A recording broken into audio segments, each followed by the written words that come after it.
The story begins by showing an old man who was deeply saddened because his grandson had passed away. He was grieving the loss of his grandson and was also worried about his son. His son was a mother, and he wondered how she would cope with such a huge loss. He wanted to go to her for comfort, but Anna didn't want to share her feelings with him. She acted as if nothing had happened. She made breakfast for her dad and then left for work. Even at the hotel, people wanted to share her grief, but she kept to herself, acting as if everything was fine. We are then introduced to an old lady whose wife had died. With her permission, her wife's body was taken for burial. After her wife's death, she was left completely alone. Afterward, we meet a family consisting of a husband named David, his wife Eva, and their 2 children. They were a happy family that celebrated every joy and sorrow together. It was David's son's birthday today, and they had planned to celebrate with great enthusiasm after returning from work. However, what they had planned was about to take a complete turn.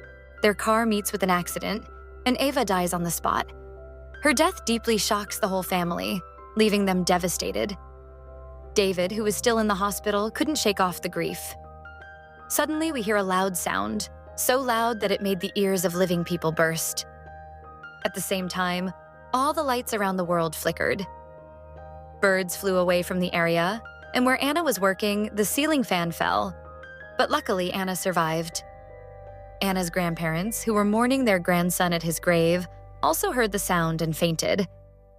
When they regained consciousness, they heard something coming from the grave, indicating that their grandson was alive. To check this, the grandfather digs up his grandson's grave. Whether his grandson is alive or not is not shown, but we see the shocked face of the old man. Next, we are shown the old woman who had lost her wife just the day before. She was crying over her loss when suddenly she heard a sound in her house. Upon checking, she was shocked to find that the figure she saw was none other than her wife. She couldn't believe her eyes and went to embrace her wife. The scene shifts to the hospital, where David was crying over his wife's death. Suddenly, he feels his wife move her hand. Shocked, he calls the doctors, who check and discover that she is alive, though her heartbeat is very faint. David is stunned by this revelation and informs his children that their mom, who had died, is now alive again, but her heart rate is very low, so the doctors have kept her under observation. Even the doctors are unable to explain how this happened. The scene cuts to Anna, whose son had died. She was exhausted from bottling up her grief and no longer wanted to live with it. She decided to end her life by wrapping her head in plastic wrap. Just before she could die, her father arrives in time to remove the plastic wrap and save her. He had come to tell her that her son was alive and that he had dug him out of the grave. Anna's father takes her to her son's room, and when she sees him alive, she is overwhelmed with happiness. However, all these people who had returned from the dead were strange, both in appearance and behavior. Eva, who had returned to life after the car accident, still had the same injuries she had when she died in the accident. The old lady who came back to life had no visible decay on her body except for her eyes, since she had only been dead for a day. However, Anna's son, who had died a long time ago, was highly decomposed and had a terrible smell coming from his body. Even after giving him a bath, the smell didn't go away. Anna tells her father that they should take him to the hospital, as his condition wasn't good, but her father refuses, saying they can't take him to the hospital because digging up graves is illegal, and they too had illegally dug up his grave.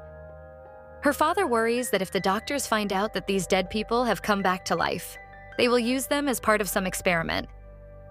Just as they were discussing this, the police arrive and question Anna's father about her son. The police were suspicious because they thought Anna's father had dug up the grave, but Anna doesn't answer, and the police leave after seeing the condition of Anna and her son. The night passes, and in the morning, news spreads that not just these 3 people, but dead people all around the world were coming back to life. Many people had already dug themselves out of their graves, and others were being exhumed. These reanimated people were all in similar conditions. They had no emotions, didn't speak or hear, and didn't even eat. Their return to life seemed to be linked to the loud noise heard the previous day. The police also learned that Anna's father had dug up her son's grave, so she tells her father that until the situation is under control, they should go to their island home, where they used to vacation. They take the child to the island. In another scene, we see the old couple where the dead wife attacks her living partner when she tries to feed her. The living partner realizes that the woman sitting before her is not her wife, but she still stays with her. Meanwhile, Anna brings her son's favorite toy car to him, but he shows no expression of happiness or excitement, which deeply troubles her and her father. When Anna's father goes to fetch water, we see a horribly decomposed dead man standing behind him. He looked terrifying, as if he had died long ago and his body was almost completely decayed. When Anna tells her father about the dead man, her father reassures her and goes outside to confront him. However, the dead man attacks Anna's father and brutally kills him. Terrified by this, Anna takes her son and flees by boat. As the boat moves into deeper waters, the dead man is unable to follow. Back in the town, we see that the dead old lady has killed her living partner. It becomes clear that all the reanimated people are killing the living, although their motive remains unknown. In the end, we see Anna on the island with her son. She knows that the child with her is not really her son, but something else. Accepting the reality, she hugs the child and then lets him go into the water. By doing so, she acknowledges that nature had taken her son, and she was giving him back to nature. In this way, she saves herself from any further danger. The story leaves us with the lesson that those who accept their situation quickly have a better chance of surviving in this world. Nothing that has left us ever comes back, and those who stay lost in their past, like the old lady, lose themselves too.